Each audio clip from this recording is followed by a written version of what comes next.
that's what we're all about. We're about breaking down the barriers to having conversations with your friends, your family, your lovers, and your Tinder dates. So that's why we're like, shit, let's rip the Band-Aid off. We have to be early adopters of this. Randomly setting arbitrary dates that have no meaning and just executing, like, even if you're half-baked by that time. Yeah, like, we acted like we had investors pretty much from day one.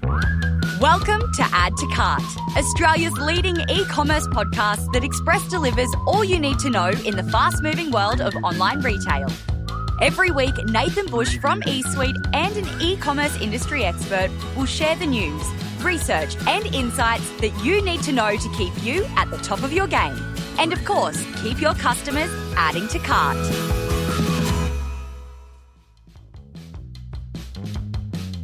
Hello and welcome to Add to Cart. My name is Nathan Bush, host of Add to Cart and director at e-commerce talent agency eSuite. By now, many of you are back in the office, and if you are feeling the post-holiday slump, I have the episode to kick you back into higher spirits. I don't think I've ever had as much fun on an episode than I have with this one, and despite what I say, I wasn't actually drunk while recording, I promise you. Today, I got to chat with Rosa Claire Willis and Andrew Ford, co-founders of DIY pottery kits, Crockd. Crockd are on a mission to help friends and family have real connections through the power of creativity. Both are from a startup and a UX background. They only launched Crockd 2 years ago and are now selling across Australia, Europe, and the US. Even more impressive, what started as a physical setup with a warehouse and an office on the Gold Coast is now a fully remote team scattered across the world, set up for scale. In this episode, Rosa and Andrew share their UX tips for how to create a website that converts and doesn't cost the world. They also share their insights from their recent New York citizenship where they spent months getting Crockd ready to take on the US.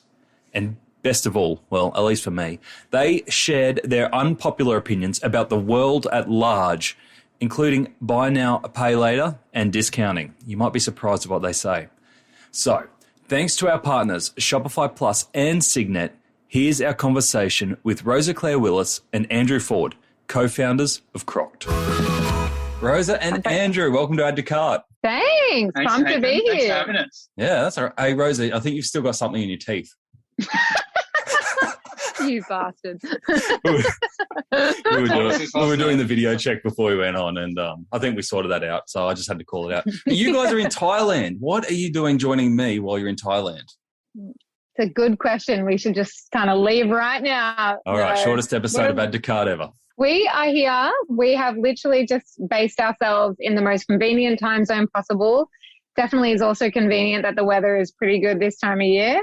But yeah, I don't know. What are we doing in Thailand? Yeah, I guess we've been on a bit of a journey the last 12 months. So we set up the business in Australia, obviously. We went over to the US and we spent about 7 months there. So we grew a team and we grew the business over there. Then we came back to Australia for Rosa's best friend's wedding. And now we're kind of just making our way back around the world and just trying to find the best places to be, to connect with our team who's in some of the weirdest little corners of the globe. So yeah, essentially a pretty decent time zone plus less distractions, right? Like on the Gold Coast, like you got something every second night. So when we're here, nothing distracts us. We can just get stuff done. Because you guys are Gold Coast locals, right? Yeah, kind exactly. Of. We're imports to the Gold Coast. Yeah. Imports to the Gold Coast. Flow-ins. Yeah. Was it always the intention to set up a business that's like totally remote and could be anywhere in the world? It was always a dream for us to work together. Andrew and I were both working in pretty remote businesses before this, which is why we both kind of found ourselves living on the Gold Coast anyway. That was like a bit of a lifestyle choice, and then we met there. But we never anticipated, like, this is not by design, except for now in the last kind of 12 months, it's all pretty intentional.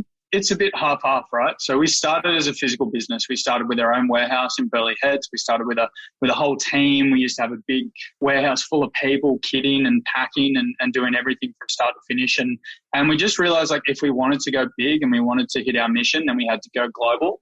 And what that meant is that we just we couldn't manage people in a warehouse in Burleigh. So we've actually found that going remote has that byproduct of making you put in place systems, processes, SOPs, and actually just systematizes your entire business just naturally. So we're not like that normally. So it's forced us to get our act into shape. How good. So take us back to the original idea for Crockd. How did you guys come up with the concept and launch the business?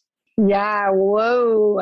So it's so funny. It feels like ages ago, but it's not even been 2 years yet. But so pretty much for like a little bit of context. So Andrew and I kind of both come from a startup background, but in tech.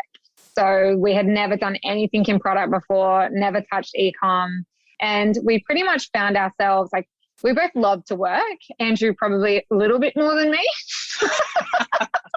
But I love to work if I'm loving what I'm doing. Andrew just froths on working. Doesn't matter. He could be honestly working in we are in mud. But anyway, he's a happy guy working. Anyway, we basically found ourselves, we're getting to the end of the week. We're feeling super burnt out. We kept turning to alcohol as our way to kind of unwind and realize that we're having a moment to ourselves. I think alcohol symbolizes in a lot of kind of millennials lifestyles that when you have a drink, you're offline. So that's kind of where we kept finding ourselves. And then we joined this like amazing gym. We were trying to get into shape and we were like, you know what, we're not going to drink anymore. And we just kind of were like, what the hell? What do you do when you're not drinking, but you're trying to unwind? And you're from Queensland. What are you saying? Drinking. You're from Queensland. You're rum. I'm drunk right now. I thought so. Anyway, and then we kind of just basically were like, okay, well, let's do something creative. And I come from a kind of background of like hobby painting, and I love to do all that sort of crafty stuff. And Andrew had no disposition to doing anything kind of hands-on creative. So long story short, the one thing that Andrew was like keen on doing was pottery. It was pottery, but it wasn't pottery in a traditional sense. So when you think about pottery, you think about, you know what a generic potter looks like, right? So, you go down to your local pottery studio, the average age is 50 to 60. It's like going to church and you sit around for a couple of hours and you talk about whatever. And that just didn't really interest me. And I think speaking from a guy's perspective like that, it's just not an environment, it's just not an environment that is inviting to being creative. I don't find that creative at all. I find it intimidating. So we kind of just sat down and we said, well, it can't be that hard. It can't be that hard just to do this from home. Yeah. So what we did was we went out, Rosa said, yeah, we can get some clay. Anyway, you cannot get clay, or you couldn't get clay anywhere. Nice. These people they didn't traditionally have websites. They don't have Facebook pages. They don't do anything. They're just local people in their studio. They've been there for 30, 40 years, and they do not care about having SEO presence or anything like that, right? So we went on Facebook Marketplace. We went to buy clay. It took us a day or two. We ended up turning up to some person's house, and they weren't there. They had to leave. So we transferred them $100 for the clay. Which is steep. And we went and picked up the clay. We brought it back to the car, and quickly after we realized it was women's face mask clay. So it had nothing to do with what we wanted to do at all. And then and we were just two normal people wanting to do pottery from home, right? With zero avenues to do it. And then literally in the car ride on the way home, we looked at each other and we were like, if this is so difficult, why don't we do it ourselves? And why don't we put it in a kit and make it easy for people to access? And that was basically it. And then we literally ended up having to set up a wholesale account anyway, just to get clay into our hands to do it for ourselves. So we had 12 kilos of clay. It was Christmas time. We were like, oh, all right, we'll just invite all our friends over. And then that was pretty much the magic that we witnessed. We had probably 10 of us in our kitchen and everyone had beers and drinks and whatever. And what we noticed was people hardly reach for their drink. Their hands are so dirty, they're just so get into this activity, which we now know activates the state of flow. And we realized this is a phenomenal catalyst for the type of conversations that you would otherwise never had. Then the idea was then to build conversations into the product. So if you're not touching your phone, if you're not touching alcohol or a beer or a wine, then why not start decent conversations, and maybe we can help with that. And if we can just start a couple of decent conversations from a couple of cards, which we include in the kit called Clay Breakers, then that's what we're all about. We're about breaking down the barriers to having conversations with your friends, your family, your lovers, and your Tinder dates. So that's us. How do you like your cocktail gift boxes? Shaken? Maybe. Stirred? Perhaps. Broken? Definitely not. Cocktail gifting company, Cheers Sweetie, were finding that they were regularly coming up against broken items when mailing their gift boxes all over Australia. Not only was it costing them money, but it was a horrible customer experience. Working with our packaging supplier partners, Signet, Cheers Sweetie added an outer protective layer and internal cushioning, all while remaining environmentally friendly. They're now saving over $6,000 a year in broken items. Cheers to that. Visit signet.net.au/blog to find out more.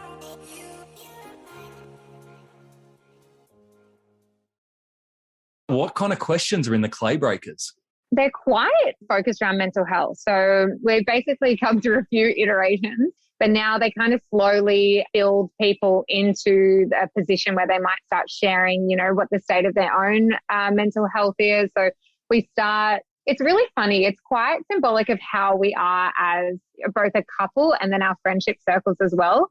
So we love to have, our group of friends love to have like debate night, and they love to, throw something out there and see what happens. And, we're all about the deep conversation. We don't really keep anything superficial. And so the first kind of card is turn to the person next to you. Why do you admire them? Which seems like a really simple card, but it automatically gets people in this state of like relaxing. You've realized like you heard someone say something about you that you never would have thought that they thought about you.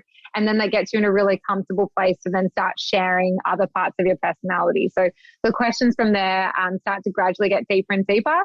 One of our favorite questions is like, what's your most unpopular opinion, which is hilarious. Like some of it's really controversial, of course. And then some of it is just like, so random. Which always makes us laugh. People always say, these sometimes they come back and they say these cards are really deep, and we're like, yeah, we know. Like that's what they're for. Like you can talk normally and you can have light conversations every other hour of the day. So why not spend 2 hours like getting deep and getting dirty. So that's I'd be worried that it'd turn into like a clay fight if I did that with me and my wife. Mate, that's between you guys. No, it'll get more into it'll be the ghost theme. You'll get more intimate. I reckon we've made heaps of clay babies. Yeah, I reckon there's probably... Not if I shared my unpopular opinions, I wouldn't. You wait till she shares hers. That's right. Then I'm in real trouble. So I know, and this might be the most obvious question in the world, but you would have seen a change in the way people used Crockd during COVID, especially using video conferencing to connect and things like that. 100%. Yeah, two big changes for us. One, we kind of saw earlier and slightly before COVID, which was the move to people actually wanting to do things themselves, right? Like, and doing things from the comfort of their own home, which is the position I kind of came from. Like, people would rather watch Netflix on the couch and go to the movies. People would rather get a HelloFresh, and cook it at home than going out to a restaurant. So why should creativity be any different? Like, why should you have to go out somewhere and go to an art studio? And there's nothing wrong with that. But, why not have that come to the comfort of your own home and then stem those conversations? So we saw that early, and we definitely have been on that trajectory and been on that trend. But, yeah, we saw the move, especially in the new virtual world, towards teams just really wanting something to allow them to connect with each other. My brother just started a new job, and, it was a couple of months before he even met his coworkers.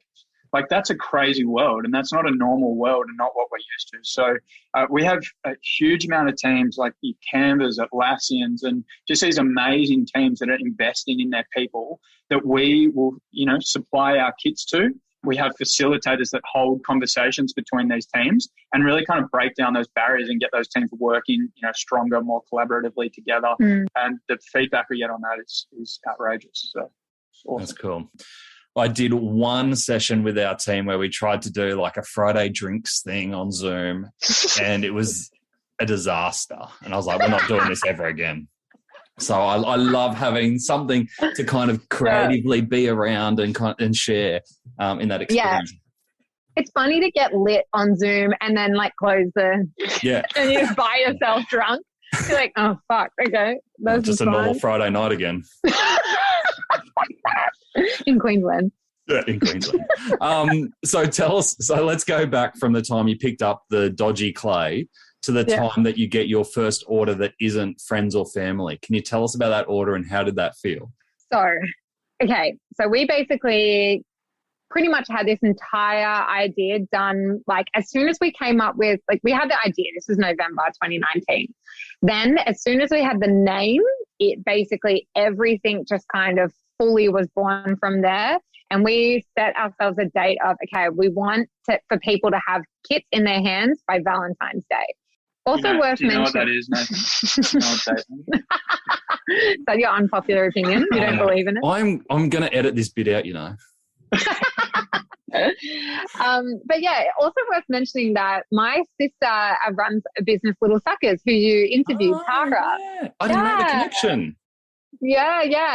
She has a different surname, so that's probably why. But anyway, when she launched Little Suckers, she launched it by Valentine's Day. And so that was just like what was in our head. Like, okay, well, that's a smart day to launch. So we knew we were going to launch on Valentine's Day. And then we literally just had to pull a rabbit out of the hat from there. We kind of whipped everything together. And from the moment we launched, so we launched the 4th of Feb, 2020, we had 10 kits that we could sell. That's all we kind of had. And then we ended up selling about 18 in that day. And that was all family and friends. And then it was the most snowball effect from there. So I think we basically just kept doubling every single day. Then we were like, okay, we had this whole little goal mission to get to our first 100 orders. And Andrew was like, yep, I'll leave my job if we get to 100 orders in the next 12 months.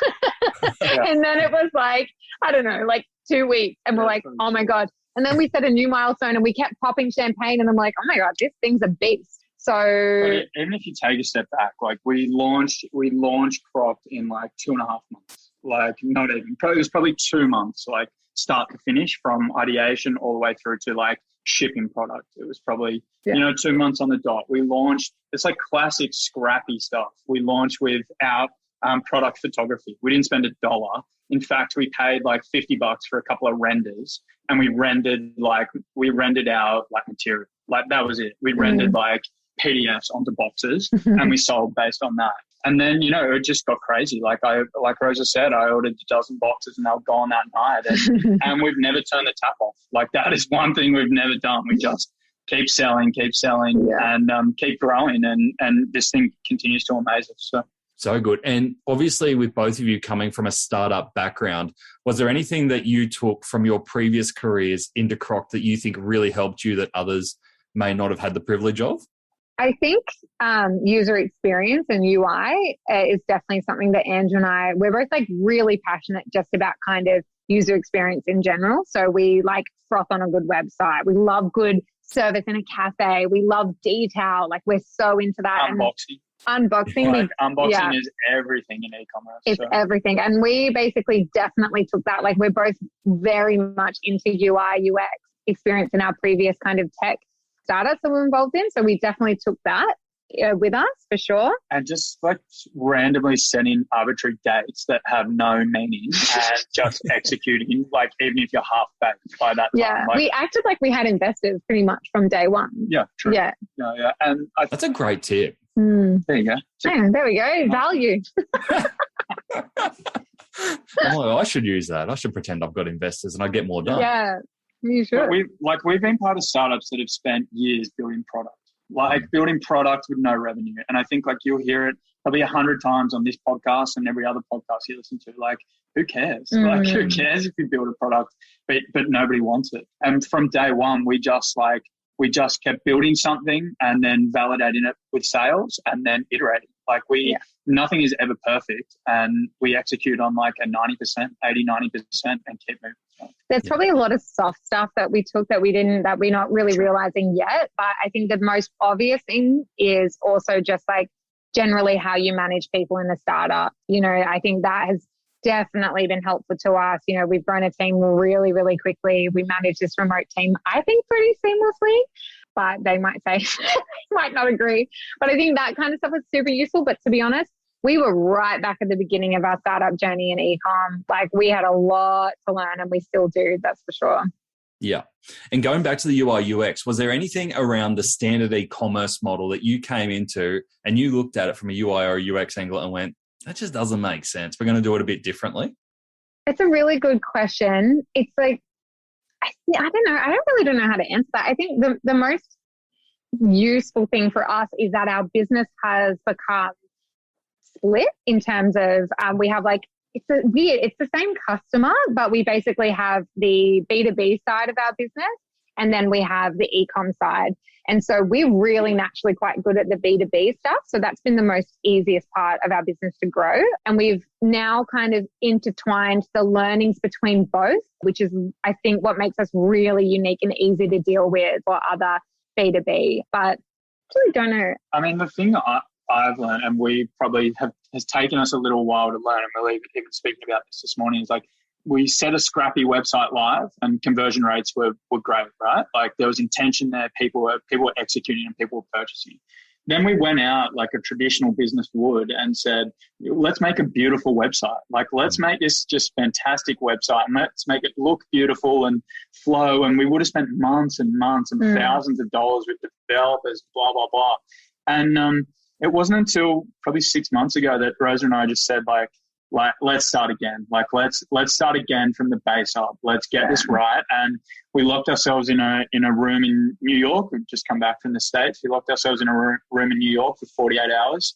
We smashed out a brand new website, just scrappy as. We had all the product photography, so it was pretty easy.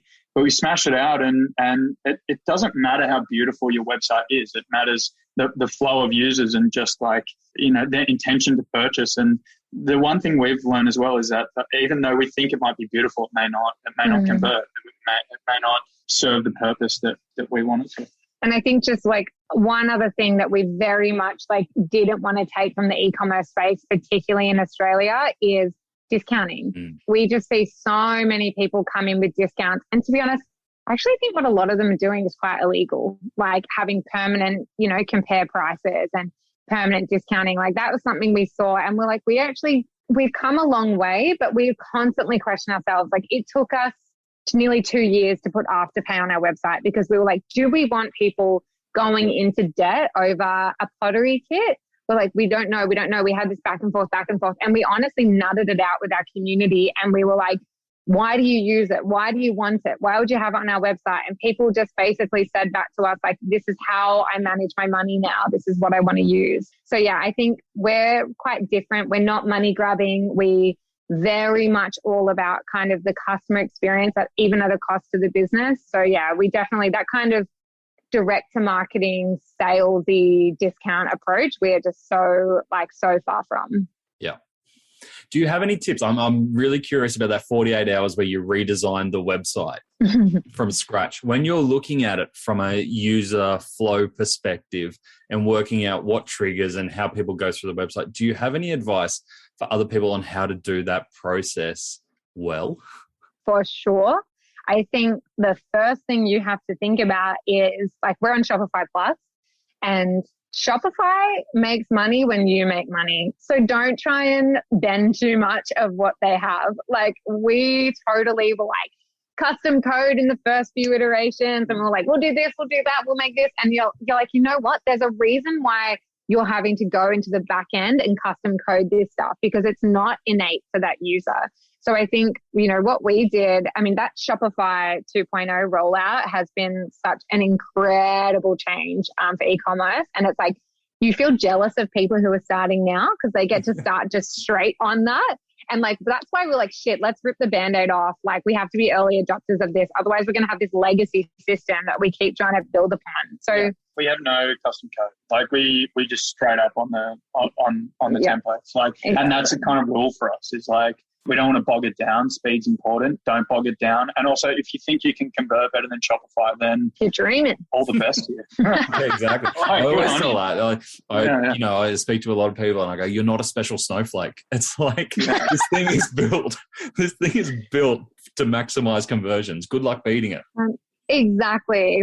We couldn't agree more. And I think for us too, it's like, we've dabbled with we A/B test stuff all the time. We could even do even more A/B testing, but we kind of have realized that we're in this really interesting space where, okay, if you want to be a D2C brand that is all about kind of using direct marketing techniques, then go for it and go hard in that. But we've had to really find this balance of, okay, I think copywriting is the biggest challenge when you're creating any kind of Shopify store, because everything else now is pretty much templated and built out there for you. You'll be fine. But if you're a brand first business, trying to tell that story, but then also still use language that is clear and is optimized for conversions, that's that weird fine balance, because we're like, how do we make it super clear to move people through? But then how do we also make sure that they know that they're buying from something that has a social mission, purpose, impact, all that sort of thing. So I would probably recommend to people who are like starting on that journey, build Shopify yourself. As long as you have your design elements intact, then you're fine. But I'd probably invest in a copywriter, which is something we're only just now starting to do, which we should have done way earlier. Great advice. And we'll move on from the design aspect soon, but I can't let you go without asking about the brand, because it is a beautiful brand. It feels like you've put a lot of effort into creating that as a differentiator and a moat, especially, when you go from, sure, it's the website, but it's also the unboxing experience. It's the packaging. It goes through everything. How did you formulate such a strong brand identity? It's so nice. It's so nice when we hear people say that, because it is something we put a lot of effort into, but it's actually just such a weird representation of our sense of humor and our personalities as well. But we knew we wanted to have a cheeky brand. Like, that's the first thing we wanted to start with. We came from tech businesses that were quite corporate facing, and we were like, we never intended on this being a full-time business. So we just wanted to have fun with it. So when we came up with the name Crockd, it was a really, like, you can interchange Crocked in so many things, right? So at the time we were trying not to drink. So we just kept saying get crocked up, not fucked up. So there's so much stuff that you can do there. And then it's from like there, a bit of a family history there with little suckers as well, isn't there? I know. We have a bit of a dirty sense of humor in our family, actually. You should see Andrew's family. They're worse. I'm not going to tell you about mine. I love it. So anyway, then we were from the name, then just like Andrew was kind of alluding to before, with art, we wanted it to very much like democratize the space, right? So we were like, we want anyone to see themselves in this brand. We don't want someone to just be in Byron Bay and see this like Byron Bay babe, like making all this stuff, making it look so simple. We're like, right, so let's use characters. Let's use illustrations. Let's make it a real androgynous character that anyone could really see themselves in. So we kind of had these key brand elements. And now our unboxing in particular takes you on a journey from like every single product we do. It's all about like our pottery kit, for example, it's almost representative of him being in like a state of anxiety. He's inside a box. You open it up. This is Patrick Clazy. You set him free. And now it's like your turn to set him free, and you're basically really taken into that kind of moment from day one. So the brand to us has kind of like three key things that we stick to. What are they? The first is, this is more about product development, to be honest, but the first is like, would we do it ourselves? The second is it grammable? Because when you talk about differentiation, like if you can get people to post on social media what you're doing. And virality, right? Yeah. Like you need to build something that people will put online and share with their audience. So especially if you're not social activity too.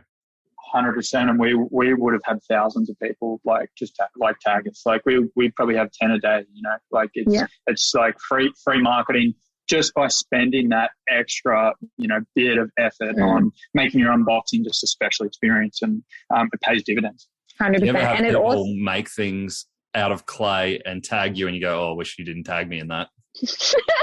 I've actually a funny story. We were so busy once, and I just kept, it was when I was managing our socials, and I was just sharing stuff that was coming through, and I didn't listen to the audio of one of them. And my sister messaged me being like, do you know what you've just shared on Crock's Instagram? I'm like, oh my God, no, what? And it was like, we never get any negative feedback on anything. But this one particular person was like, it looked like a beautiful unboxing video, but the audio was that she was like, what the hell have I been gifted? It's just like 2 lumps of mud. What the hell is it? What am I supposed to do with this? And I just shared it. Oh my gosh, the story is just so funny. That's awesome. But that's the other thing. If you create something super grammable, you're getting live feedback. Like people are recording their user experience, and we learned so much from that. Yeah. We made so many changes just based on people tagging us in videos, right? Big Like time. that's the biggest point of feedback that we have. So if you're not doing that and you're not creating a product that has some form of virality or something behind it, then yeah, it's a bit of a missed opportunity. But. Makes sense. And sorry, I cut you off from your third item. Oh yeah, that's good because we forgot it. No, the third. So the first is, would we do it ourselves? The second is it grammable?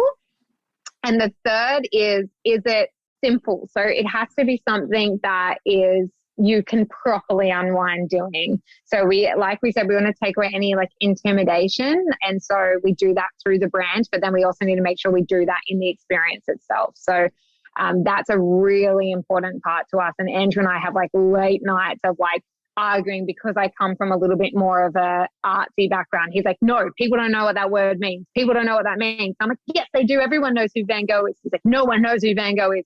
And we have these like, it's really good that we come from 2 very different worlds. And it's perfect because like I come from and I almost play it down a bit as to like, consider the consumer knows nothing. Like just consider you've got to educate them and you've got to take them through that journey, and don't assume that they know that you have to mix 1/3 of this color with 2/3 of this color to get this color. Like, I don't know that. Like, how am I supposed to know that? So you have to break it down for them. And it's all about breaking down the barriers to entry. Like no matter what you do, like I would never have done pottery if I didn't have it just delivered to my house in a box. Yeah. Like I'm not going to go down the road and do pottery. I'm not going to go down the road and do a painting class. Like, but if you deliver it in my box and it rocks up there in an Oz Post bag on a Friday afternoon, then I'm doing it that weekend. So we're all about breaking down the barriers to conversations and to creativity. It's very cool. So you've been in the US, and I came across the videos that you've started creating, taking us behind the scenes of the reality of being e-commerce founders. And they are so good. They are brilliant. And we're going to put a link in the show notes to them because I think any founder in e-commerce will love the honesty and the rawness of them. But they're well produced. There's like some great stuff in there. What made you want to create those videos? It's so funny because, we've just kind of started doing them, but they are for sure cringe. Like we watch them and we're like, oh, this is so cringe. But we're almost like forcing ourselves to do it because like so much happens. Like we just had our like big celebration with our team today virtually, and you were like, you go back and you're like, this happened. Like, and like you're moving so fast, and that we're like, you know what? Let's start documenting this. Let's actually start like for nothing else rather than for us to look back and go, if this all fell to shit, like what a friggin' fun time. What an MBA we got to do. So we do definitely record them for ourselves. It is helpful for our team as well to know what we're doing.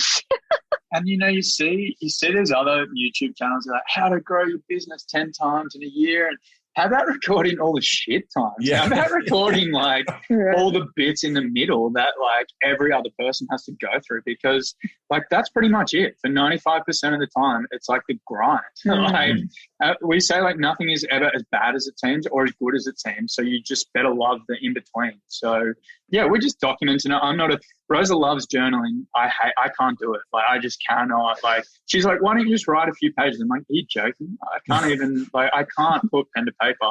So I guess this is a way for us just to record a few things and almost like a little journal for us, right? Yeah. So yeah, if there is anyone out there that wants to see just the realities of doing some weird stuff. And I mean, it was pretty cool filming over in New York. Like that is if you're trying to make it, then that is the bear pit over there. So yeah, it is hardcore, and it is a 24-hour city. So that's why we're in rehab in Thailand. What did you learn in New York, or is there a story that stands out for you in New York where you just your eyes just popped open and went, holy shit? I think generally America is like, they're a tough audience. Like everyone said this, right? We know the founders, or one of the founders at this, like one of the biggest startup e-com businesses. Tech business, not e-com. And he basically told us that he tried launching in America. They tried 3 times. And this was right before we left. And we were already selling in America this time. And we really felt like, okay, it'll be so simple. Like, we've got it. E-com's totally different. And it has took us why isn't this working? Why isn't this working? And it took us so long to just basically sit down and be like, customers here are totally different. They are completely different to Australia. Like, people underestimate the Australian market. This is a lucrative market here. Like, we are willing to pay good money for good quality things. We're willing to support small business and pay a premium, to get something great in return. In America, they're like, they want it now. Like, they want it yesterday. They want it cheap. They don't care. They're much more of a disposable place anyway. So they don't care about longevity of a product or anything like that. They don't care about plastic. They don't care about having, renewable products in your product suite. So yeah, we're talking generally. Just generally. These are just general findings. And, we would turn up to our apartment every day and there'd be like 60 or 70 Amazon packages there. Like, it is crazy. They just own the market. There is nobody else out there. You see 10 FedEx packages and maybe a few DHL, but it is Amazon everywhere. Yeah. Like, they want to order it in the morning and it'd be there at lunchtime. So it's just a totally different market. And we kept trying to force a square into a circle, or whatever the saying is, because we kept being like, no, it's worked so well in Australia. It'll definitely work here. And we kept ignoring where it was working in America, and it was a different audience. And then we just kind of kept ignoring it. And then we're like, it took us actually being there and talking to people and hearing kind of, what matters to Team America is totally different to what matters to Team Australia. So I think you've got to go and you've got to face the music and you've got to spend the money to learn. Like, we spent a lot of money trying to make that market work, but now it's humming. So did you, without going into ultra detail, because you probably don't want to give all your secrets away, did you change the product to fit America, or did you just find the American audience for the product that you've got? We changed our way of getting to the audience. Okay. Put it that way. That way. So So we basically, our audience, the way we deal with that audience is totally different to the way that we deal and converse with our Australian audience. So we've obviously got a different website there now too, and you can see the subtleties of how we talk to America versus Australia. But it is a different market, big time. Nathan. It's a totally different market. Over here, the basics of it is, in Australia, the individual pays for everything. You pay for all your own goods. But in America, if you work for a corporation, you kind of expect them to pay for you, to pay for your medical benefits, to pay for anything to do with your health and well-being. And that's really the biggest takeaway over in the States, is that there were people there who loved the product, who wanted it, who wanted to buy it, but couldn't justify buying it themselves when they thought it was something that the employer should purchase on behalf of them. So it's a totally different market, and it stems from the way that their healthcare runs over there, right? Like, it is ingrained in their jobs and their job titles and everything over there. So it's completely different. I think if you don't have a product that's going to make someone prettier or skinnier, then America's going to be a really tough market, and you probably have to go through the corporate rather than through the actual consumer themselves. Oh, sounds like fun. It's good though. It's a crazy place. I'm sweating just thinking about America. We would start the day there at 10 a.m., but you wouldn't finish till 2 a.m. or 3 a.m. Right? They work. They backload. They backload hard, especially in New York. You can walk down the street at 3 a.m. There's thousands of people, and it just feels like another, Thursday afternoon. Yeah. It's fun.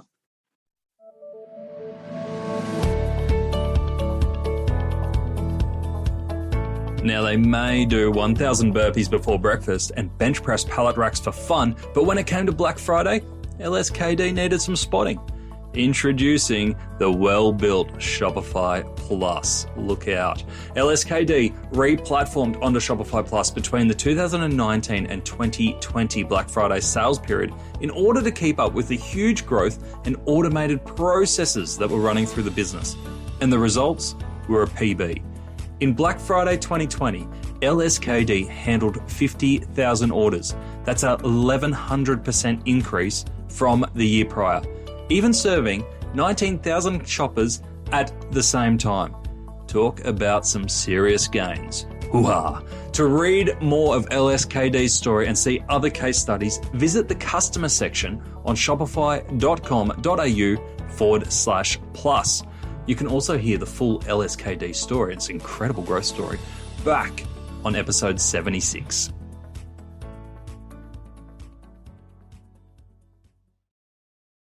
In terms of you guys being really well connected to other founders and the startup community and being advocates, being really aware of mental health, what have you noticed as generalizations around the state of mental health for founders as we get to the end of 2021?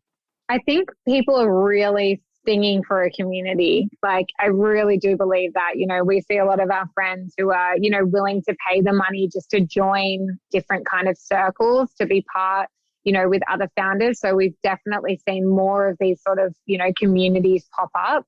And we also see people joining a lot of different programs as well to basically get learning. So I think online courses have become a lot bigger, not because that amount of information isn't free on YouTube. It is. It's actually just the fact that, they feel guaranteed that they're going to meet other people on this journey. And I think something that Andrew and I often reflect on is like, how the heck would we have done this without each other? I have no idea. Like, it is such a roller coaster, and it's different when you're thinking about reaching your potential and you're feeling like, you're working in a job and you're dreaming of your startup idea. It's almost like it's easy to be motivated then, right? And then as soon as you've got something, and not only you've got something, but it's started to then take off, you don't feel like, oh, it's taking off. This is amazing. We can relax. You feel like it's going to get taken away from me at any moment. You see all these other competitors pop up as well. And a lot of that has to do with these courses as well. A lot of people wake up and want to be a founder, but they don't actually know what they want to do. So they just take ideas that already exist. For me, it would be community. I've seen so many more people join these online forums more than ever. Yeah, and we've been lucky to be a part of a heap of them. I mean, the Gold Coast is, from what I've seen, the best mix of hardcore startups and low to the ground kind of community grassroots. And they've been able to mesh that really well. And I think there are a lot of people moving up from the southern cities and the southern states up to Queensland. And you would have seen that in Brizzy. You would have seen a lot of that. And yeah, people are desperate for that community and to accelerate their learnings too. There's no mistakes that we've been on the back of other founders in the past, and we've learned incredibly quickly what to do, what works and what doesn't work. So yeah, we're super thankful to them as well. But that community aspect, it just drives those learnings even faster. So yeah, we've definitely from the start put things in place to make sure that we don't get ourselves into a rut, and that we always have someone, like, we don't have investors yet, but we do have somebody who almost acts as a bit of a investor board advisor sort of thing. And he's always every time things seem really dark and gloomy and hard, he's definitely there to help pull us out of it. Which is an interesting point. We recognized less than a year in that we needed a quasi kind of board member. So they're not an official board member, but they hold us accountable. And I guess we sat back and thought, why should we be managing stuff and us be accountable to nobody? We need some form of accountability. Otherwise, we're just loose. We just do some crazy stuff. Yeah. So it's a good mix of structure, but then we still have that ability to flexibility. And the flexibility and the freedom to just execute on what we think, where we think the market is and what we think is cool. So, what do you do for your mental health? Now, what do I do for my mental health? I actually had a week off in October. I just got to the point where, because we've started eSuite in the last 12 months, and it's our last 12-month birthday, and we didn't take holidays, MRI. We didn't take holidays all year because we were so focused. Exactly what you said. It's like, we've got this opportunity. Let's go. Business is good. Like, we had all good things. We were all crazy busy the whole year, and got to October and we're like, I feel like I'm scraping the bottom of the barrel here. And there was nothing and so we both just took a week off at different times and just turned the phones off and was like, just a week of nothing. Yeah. And it was a good lesson for us. So now we've scheduled for 2022 where our holidays are going to be and when we're going to take it. That's so good. Yeah, we need to do that. Easier said than done. But it was like, I noticed it definitely in 2021, the importance of, as a founder, having to almost like be the person over your own shoulder saying, you're not doing as well as what you think you are. Yeah, 100%. There is one point I would add, which I think is really important for us and probably me as well, is like your environment plays a massive role in your mental health. Like we spent a lot of time in Denver and New York, and with New York, you can only spend so much time there burning at 100%. Like you will burn out, and there's no like solace to go back to your 25 meter, apartment and just chill out. Like you don't chill out in a place like that. So if you can build a remote business and have that balance between that kind of grind and kind of where we are now, right? Like Thailand, this is our like, okay, now relax, settle back into creativity mode and let's build cool product. Like you can't build cool product if you're in New York City. It just doesn't happen. Like you don't get that. You don't get that mental breathing room. So you just got to schedule that in. We talk about flow a lot too. So like, I think we've learned not to grind against, your flow. So like if you're in the zone, like, some people are like, you've got to set rules, be off your computer by 8, do this, do that. It's like, we totally disagree. We're like, if you are in a flow and you're feeling it, work till 2 a.m. If the next day you wake up and you absolutely couldn't think of anything worse or you're not motivated at all, listen to your body and take it off. Like you have to listen to that motivation and that flow, because if you go against it, you won't be as productive and you'll start to feel really crap about yourself. And you really need to make sure that, you don't try and grind against when your flow is telling you to relax. So we're kind of, as woo as that sounds, we're big on that. And vitamins. Let's not get into the vitamins, but I don't think it sounds woo at all, because I'm a big believer in planning and managing your energy at the right time. So I do a good mix of creative work. I call this creative work, social work. I'm naturally an introvert, but I run a podcast. Doesn't make any sense, but so you've got to be really careful around managing what you're doing and when you're running a business, like you said, that's turned from an idea and a really creative pursuit into something that's really serious, where you're managing people and systems and budgets and finance and the whole lot. So there's a big operational element to it. It becomes this big blur and all of a sudden can get very overwhelming when you're trying to do creativity and operational stuff at the same time. Totally. Yeah, exactly. And that's why co-founders are important too, right? Yeah, makes sense. All right, guys, we could go for ages, but I've got to ask you one last question. I think you might have already shared a couple, but what's your most unpopular opinion?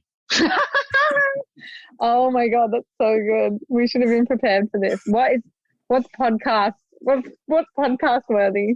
I don't know if we can share. Okay, I've got an unpopular opinion. Here we go. Roll your sleeves up. That's related to, add to cart e-commerce.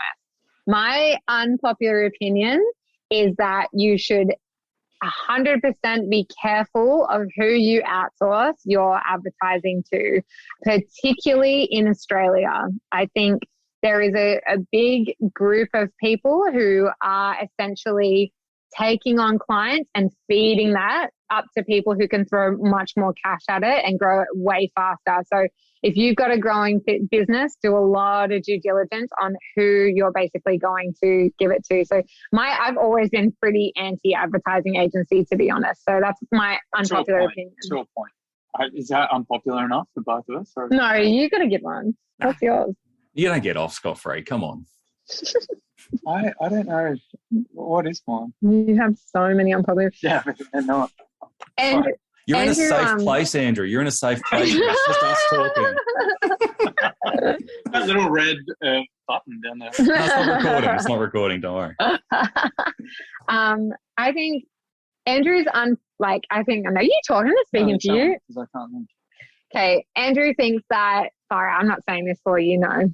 What? No, I don't want to get you in trouble. No. I don't have any unpopular opinions. All right. Mine are all but, He's a man of the fine. people. Yeah.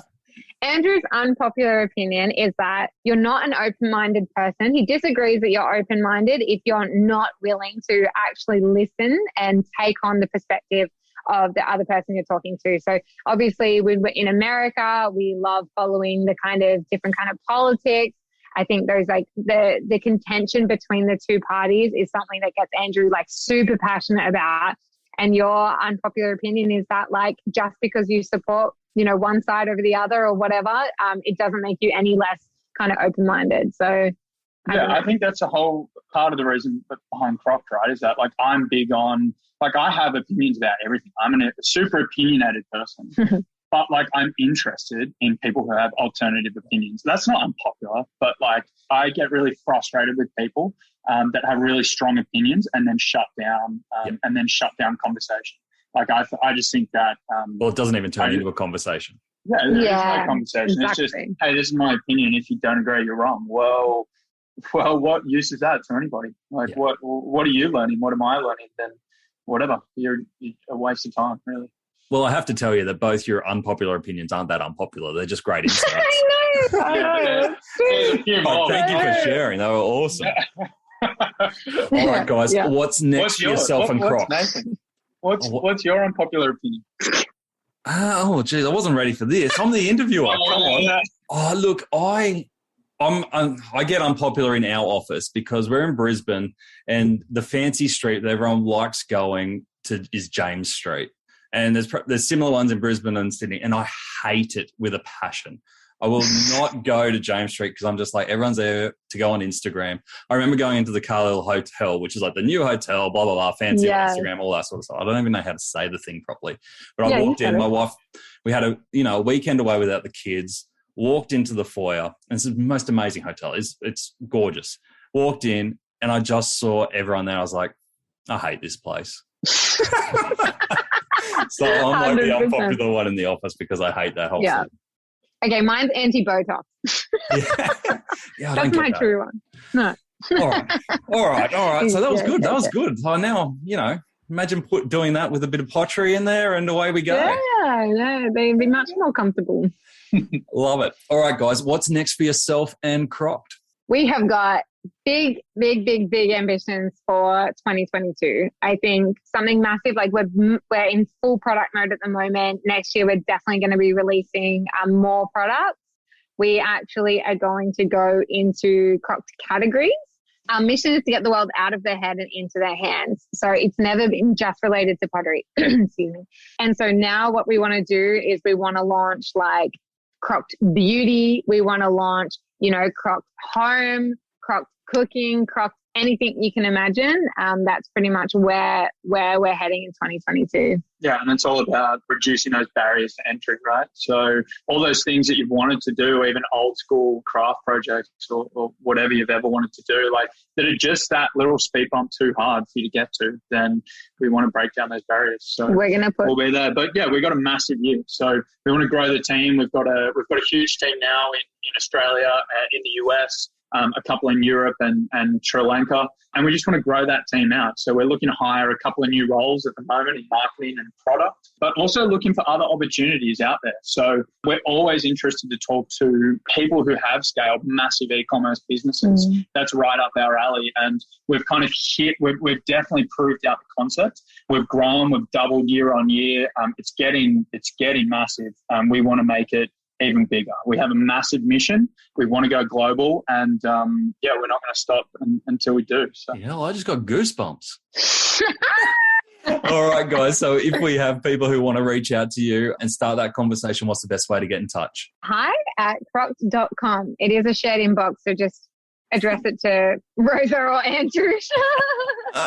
No explicit content. Or message us on the gram or on LinkedIn or whatever. You know the drill. Yeah. You want to get in touch, you'll get in touch. Yeah. We connected over Instagram, and my my bad use of Instagram where I actually recorded the music I was listening to as a voice message rather than actually typing a message. So I'm the idiot. I was like, that was lovely. It wasn't even my music. It was the kids' music. Rosa and Andrew, thank you for joining us on Add to Cart. Love your story. Thanks so much for having us. We loved it. Thanks, Nathan. Cheers, mate. How much fun was that? And to have so much energy and great conversation, I reckon we could have gone another hour of conversation if we had time. Maybe we'll have to have the guys back if they'll join us. Here are the 3 takeaways I took from it. Number 1, no custom code. On their previous website, the Crockd team stuffed the site with custom code.